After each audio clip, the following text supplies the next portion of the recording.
Namo Shakyamuni Buddha. So today we continue to discuss about the lovely Buddha. And last time we discussed about the Eightfold Paths. The second one, the right intention. We have discussed the renunciation of forgiveness already. And the second items that we discussed is the patient. And last time I showed you two video clips. The first one relate to a Zen master who was accused wrongly by a girl that he imprisons her. He still accept that accusation, and later on, that girl admit to her parents that Zen master was not the father of the child. The actual one was uh, the one that worked in the market. So the parents came and apologized to the Zen master. And so, like before, the Zen master say, "Is that so? So no matter what happened, this mind would not mm, need to stop it. But of course, mm, for those who have concentration, samadhi, patience, uh, for uh, common people like us, it's not easy to handle those kind of situations. And again, all the stories relate to the lady taken. Again, she was accused wrongly by another lady that brought a baby to Taken and say that that child was Taken child. So again, she accepted and raised that child for 3 years before she passed away. So those are the story that illustrate the most profound Buddhist patience, particularly, and only the Zen master, the highly achieved um, monks or the great Bodhisattva could have that kind of patience. But for us, again, it's not easy to handle uh, those kind of situations, especially nowadays. Most of the time, we may argue, dispute, we may have DNA test for ourselves and the child. We may bring to the courts and so forth. And of course, for us, this the way we react uh, to that type of situation. Uh, Particularly, we would not passively and accept the wrong accusation from other people. So again, uh, somehow we need to build up our skill of patience, how to deal with those kind of situations, but depend upon our samadhi or concentrations, uh, as well as the wisdom. Uh, we can handle that types of situations uh, or not.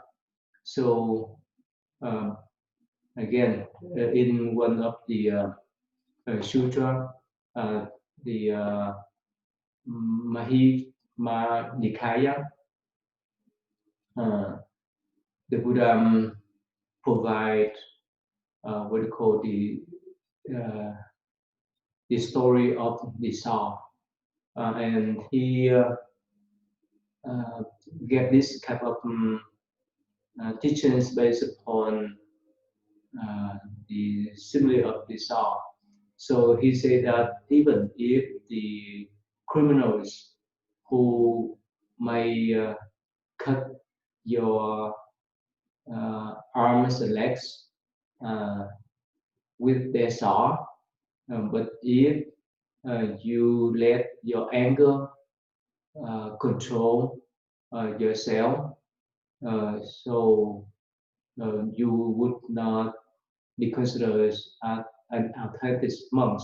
So that's why Buddha say, uh, at that moment, the moment that you were cut off um, by other people with their sword, you should train your mind that our mind will be unaffected and we will say no evil words and we remain sympathetic with the mind of goodwill and with no inner hatred towards the one that cut off our limbs. We keep pervading these people with the awareness of goodwill, and we will spread our compassion toward those people that harm us, as well as those social beings surrounding us or in the universe, and wish that they would be free from any hostility, free from any ill will. So that is how you should train your mind. So again, um, in summaries, these stories, I mean, this teaching the Buddha uh, taught the monks that even people try to harm you physically, you should spread your compassion to that type of people, and not only that type of people that harm you, but you need to spread your compassion toward everyone else in the universe and wish that they would not have any kind of free ill will or hatred or hostility toward each other. So that is the way the Buddha taught the monks how to handle the adverse situations. Um, so there is some story that relate to his past life, and it's very famous in the Diamond Sutras of Mahayana traditions. But there's similar versions as in the Chakra tells story. That is the Buddha past life in the story of patient teacher birth story. So there's a story that a cultivators who live in the forest to practice patience. And one day, the king and his queen, as well as his retinues, uh, went to that forest for hunting. And somehow his king and other ladies, court ladies, somehow they got lost of the king's sight. So somehow they end up at the cultivator's hut. And so when they went into his hut and they paid respect, as well as asking for the teaching. So yeah, our compassion, he asked them to sit down and get teachings about patience.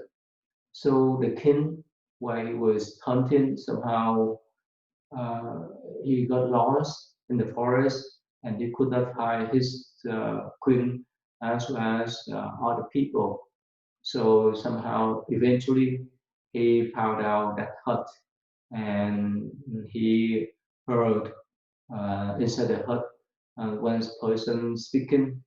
And when he walked into that hut and he saw his queen and his lady courts, so he's so angry because he thought that these cultivators tempt his ladies, a woman. So he approached to the cultivators and asked him that what you doing here? Why do you tempt my ladies? So the cultivator said, well, I didn't tempt them. They just came here to ask for the teachings. And the king angrily asked that cultivators, what type of teaching that you speak to them? And what type of practice you are doing now? So the cultivator say, well, I teach them the virtue of patience.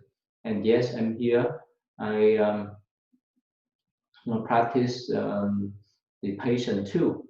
So the king laughed at him and took out the sword uh, to cut off the two arms of that cultivators, and even the blood were flowing out of his body, so he didn't have any chance in his face expression.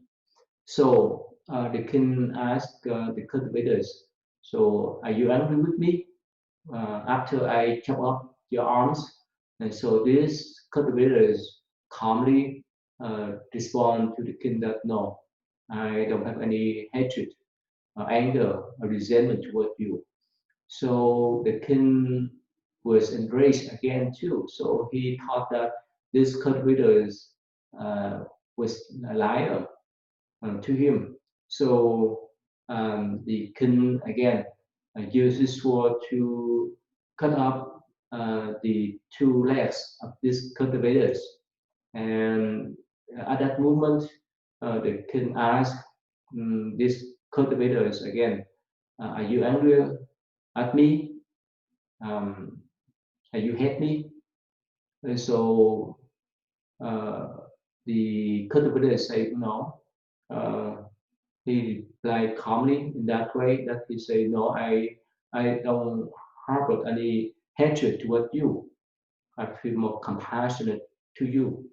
So at that moment, the king mm, uh, still have some kind of doubt about these cultivators. And according to the story, that these cultivators made the vows: if I tell lie um, and harbor any kind of anger toward this king, um, um, my limbs would not come back.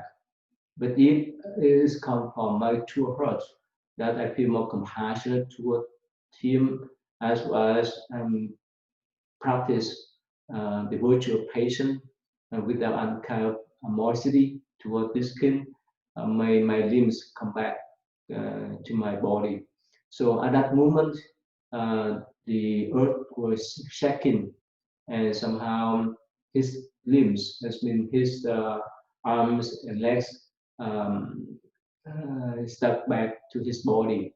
At that moment, the king was so trembled, and he bowed down to these cultivators and um, repent his mistake. So again, of course, somehow it's like a mystery how someone was cut off uh, the limbs, but they got back to their bodies um, medically, but still, that's a story. So again, it illustrates the patience that the Buddha has in the past life. And yes, he said that that cultivator was um, him in the past life when he practiced that type of patience, and he was challenged by that king, and he could endure uh, the sufferings uh, that the king brought upon him, but he still be patient without any kind of hatred or resentment toward the king. So there is similar story in the patient teacher birth story too. So again, uh, uh, in the Chakatha story, it has a similar version, but it's say in different ways. That after the king chop off his arms and legs, and yes, the ancestors or the cultivators uh, still be patient with that king, that he didn't harbor any kind of hatred toward that king, but later on he passed away peacefully. And whichever version, the important teaching here is that the Buddha reminds us that there is a way he could be patient with the situations, especially even someone try to harm him physically, and someone try to chop up his limbs, but he still remain calm without any kind of animosity, hatred um, toward the one that harmed him, like that kid. So this illustrates what they call the professions of patience. Of course, for us, if someone accuse us orally, verbally, um, even without harming us physically, but still we may be angry toward that person. Not talking about someone try to beat us, not talking about someone try to cut um, our flesh and so forth. So again, that is the model that the Buddha set up for us to follow. Of course, it's still extreme way uh, that it's not easy for us to practice and apply in this modern age. But at least we could look up to his model and virtue that he has practiced, that are patient with more sincerity as well as compassion toward the one that harmed him. Even he lost his limbs or life, he would still remain calm without any feeling of hatred or animosity toward the one that harmed him. So in the Dhammapada, this one verse 399, the Buddha mentioned and taught the monks that he endures insult, assault, and in prison. His army's strength, his strength, forbearance, his what is called a Brahman. So the Buddha say that whoever can endure the insult, the assault, or even the prison, so his army is a strength, not army of the people, that the strength of patient. So that's what we call Brahmins and Samanas, or the um, Antentus monks. So in the Buddhist tradition, there's some story that relate to the patient virtue. So this one monk, uh, one day he went around to um, beg for food, and somehow he stopped by at a house of like German's polishers. So this man, he uh, polished the germs to sell for other people, or um, to have someone else want to make the jewelry.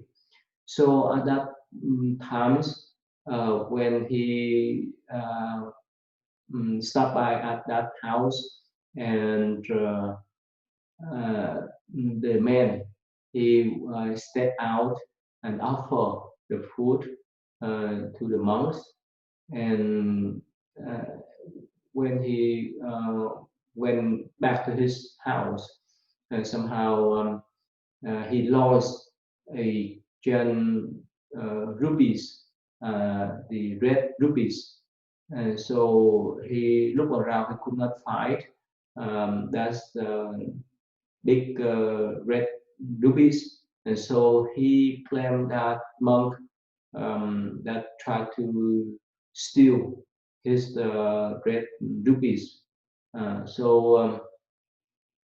He used uh, this stick to beat that monk until he was bleeding. And at that moment, um, even been the monk didn't say anything. Actually, when uh, that monk stopped by at the house, and the moment that that man stepped out to offer food, he saw, I mean, that the monk saw that the red rupees that the man put on the table was swallowed by a swan. And because of patience and compassion, so that monk didn't tell that man that the swan have swallowed that rupees until when that man was so angry because he thought that the monk stole his rupees. So he hit the monk until it was bleeding, and somehow at that moment this one uh, went by and was him was hit by the man's when he used to use the stick to hit the monk. So at that moment this one was died, uh, and at that times the monk uh, told the man that, well, I didn't take that rubies, but the swan that you just hit accidentally and died recently, that swan have swallowed your rubies, not me. So you can cut off his throat to get back the rupees. So the man at first he still had the doubt to what the monk, but still he used the knife to cut off the throat of the swan, and he found out the rupees was within the throat of this one. And at that moment, he recognized his mistake and tried to apologize and repent his mistake.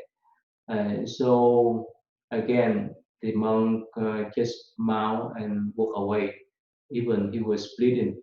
But still, this story illustrates the patience that this monk had mm, endure the suffering of being by that man, and he followed the Buddha teaching that he would not try to take revenge, even try to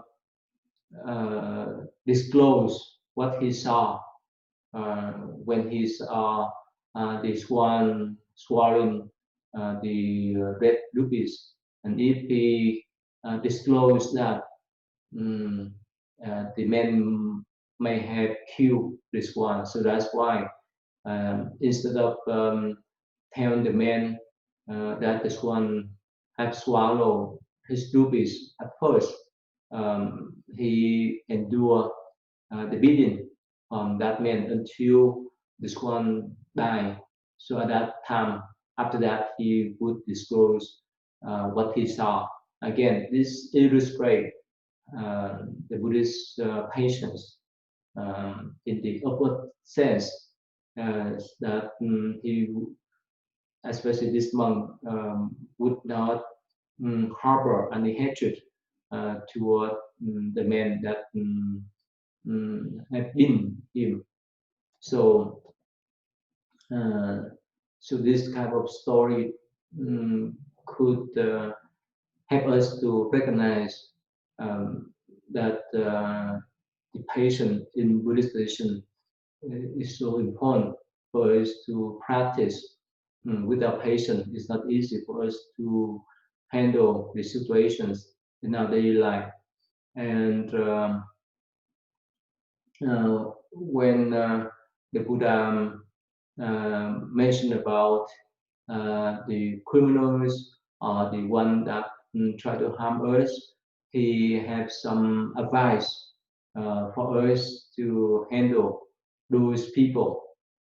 So in the 42 Sutra, 42 Section Sutras, the Buddha say that if there was a man who uh, know that you are practicing compassion, and if he come to berate you, you should be patient.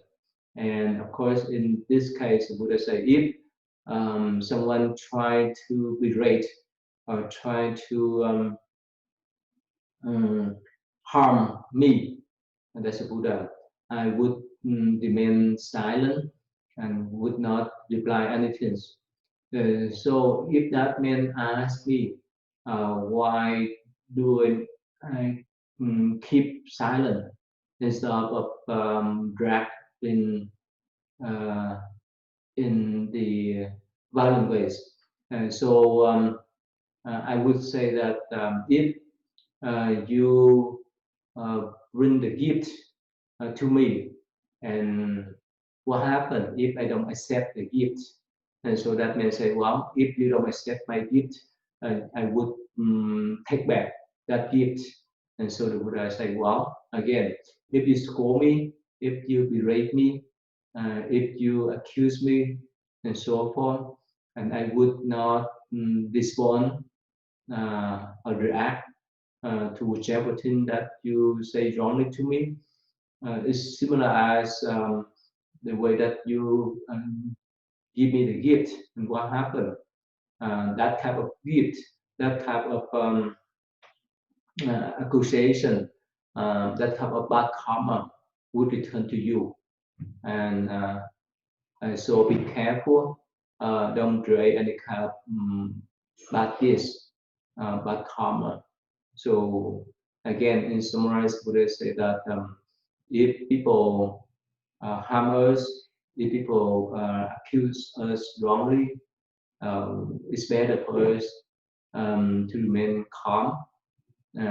And for those people, the one that accuse us wrongly or harm us, eventually they would receive the bad karma. And in other section of this sutra, the 42 section sutra, the Buddha say uh, and provide different analogy for us to be patient with those who try to harm us. So he said that an evil person who harms a sage or holy monks is like the one who raised his head and split to the heaven.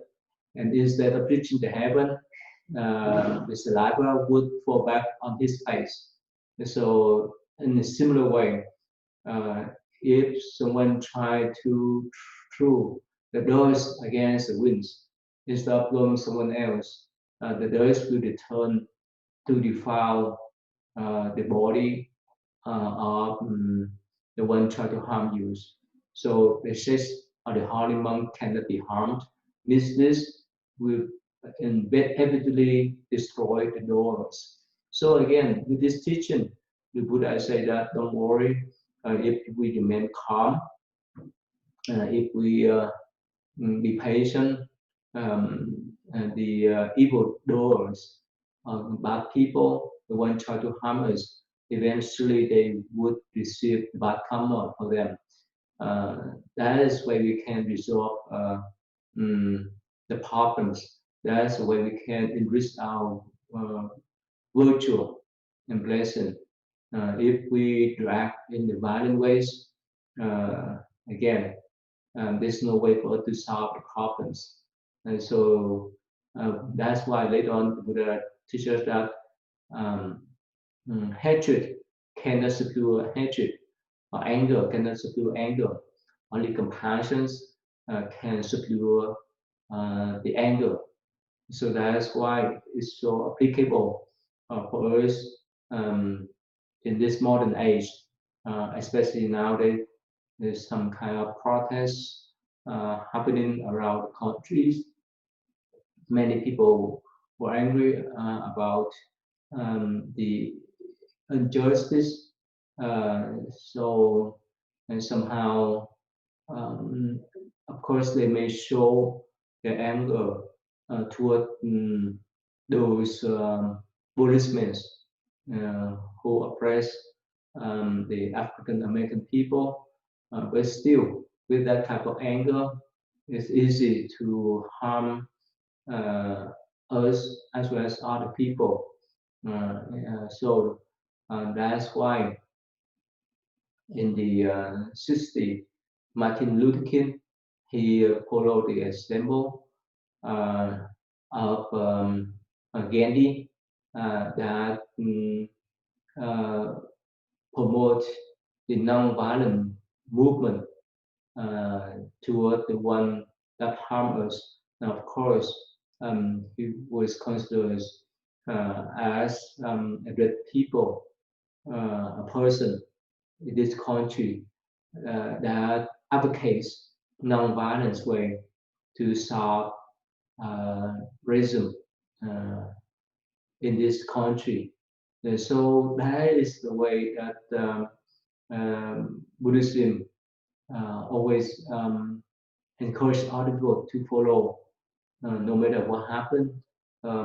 We need to remain calm instead of having some kind of resentment, hatred, um, um, or anger, uh, because those type of negative thought, the Buddha consider them as the poison of the mind, and as long as we use them, uh, follow those negative moods, definitely we might create some kind of bad karma uh, and create more problems with ourselves, our family, our communities, and our society. That is a lesson for us to recognize, and we can apply in this modern age. And this is not a story that relates to the Buddha during his lifetime.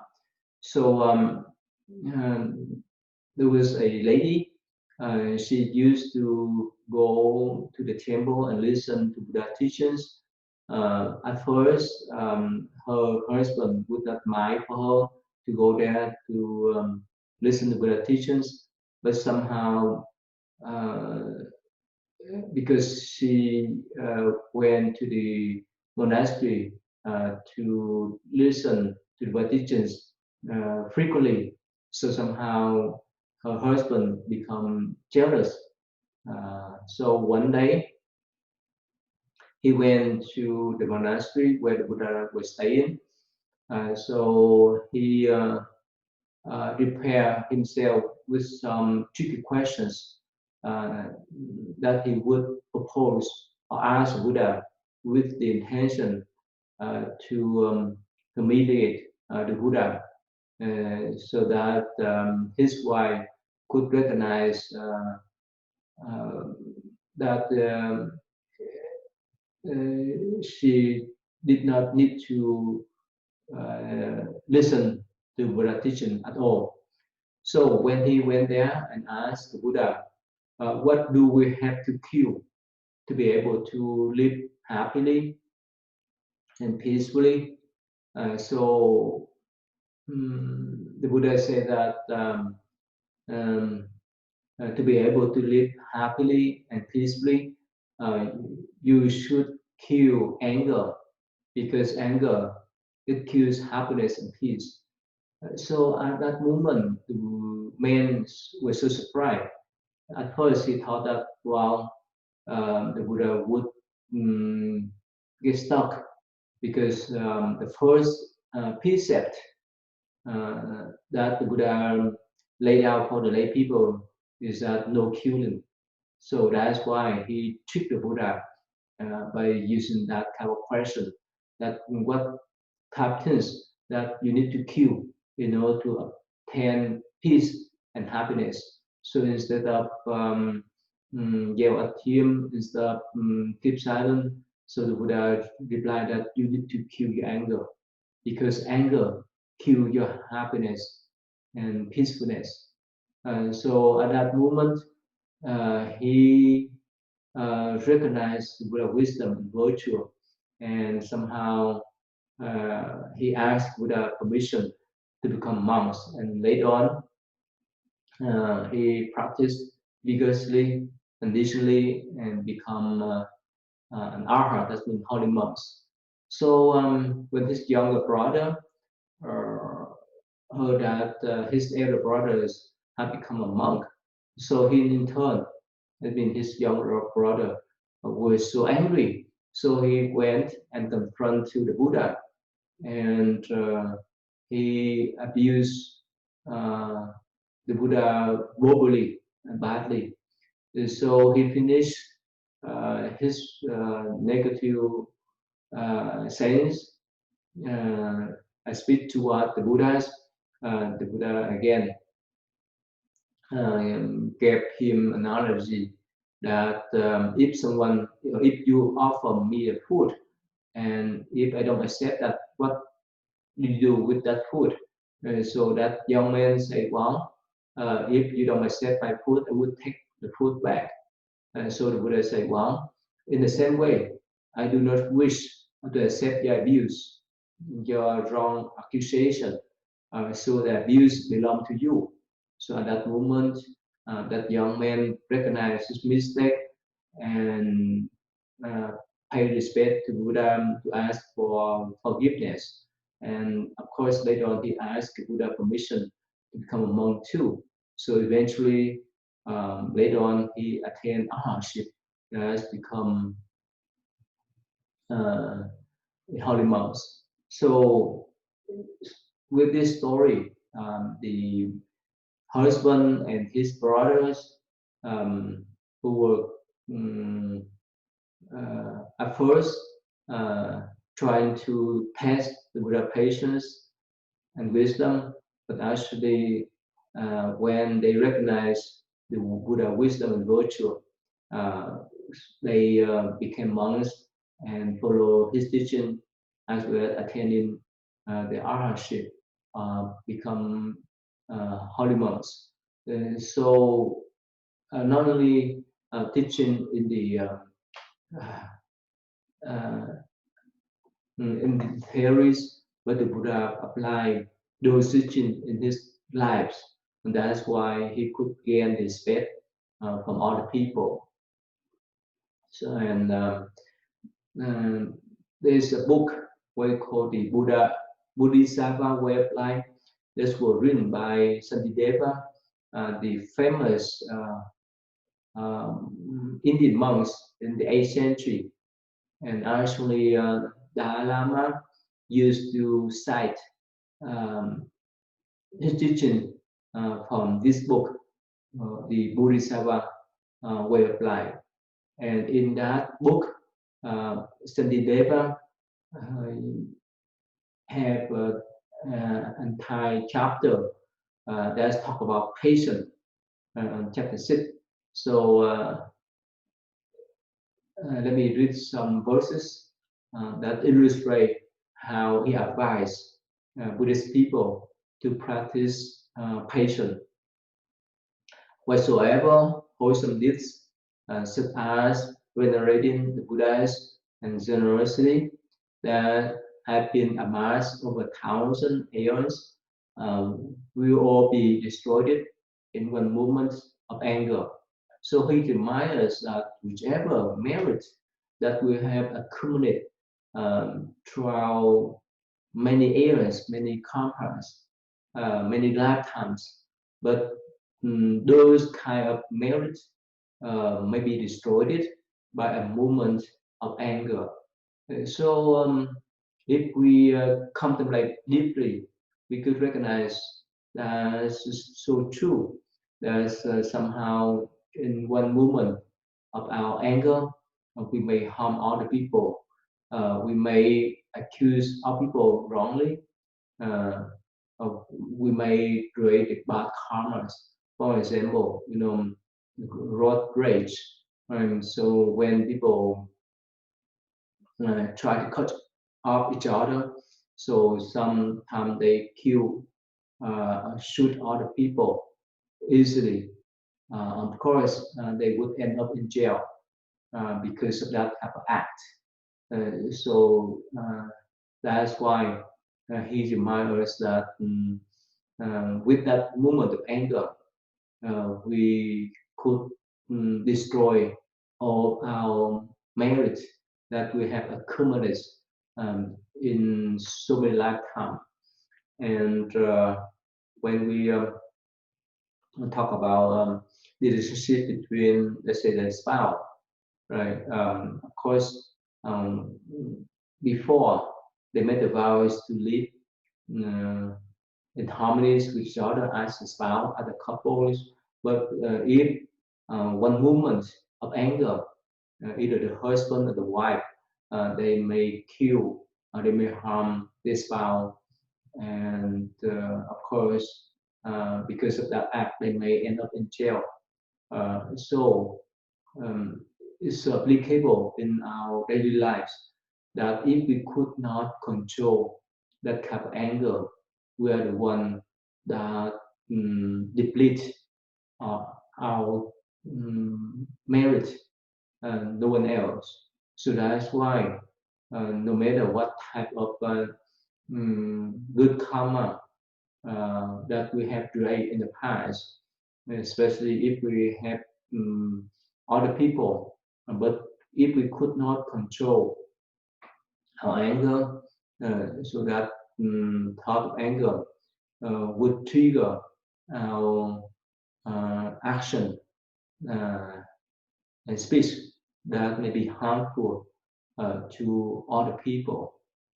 So again, this is many story that we can recognize. There's some story that someone was laid off, and because they so uh, uh, angry toward their former boss, that they later on came back with their guns and shoot down their former boss, a supervisor.